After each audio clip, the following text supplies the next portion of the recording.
क्या हुआ दरवेश, बार बार किन सोचों में गुम हो जाते हो? क्या कोई मसला दरपेश है? किसके ख्वाबों में खोए रहते हो? ऐसा कुछ नहीं है आला हजरत, मैं तो बस एक सादा सा नाकिसुल अकल दरवेश हूँ। ताहम मुसलमानों का दर्द मेरे ख्यालात पर हावी रहता है। आलम इस्लाम के बारे में सोचता रहता हूँ। अहले ईमान दुश्मनों में घिरे हैं, फिर भी आपस में इख्तलाफात है। एक भाई दूसरे भाई का दुश्मन बन चुका है। एक दूसरे को धोखा देने में कोई झिझक महसूस नहीं करते। दुनियावी फायदे के लिए अपने भाई का लहू बेचने को भी तैयार है।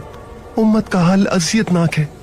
जब हुजूर पाक सल्लल्लाहु अलैहि वसल्लम का ख्याल आता है तो शर्म से पानी पानी हो जाता हूँ। हजरत आदम के जमाने से दुनिया का यही शेवा रहा है फर्जंद, तुम्हें मायूस होने की जरूरत नहीं है। काबिल ने हवस और अदावत के हाथों जान से मार दिया हाबिल को।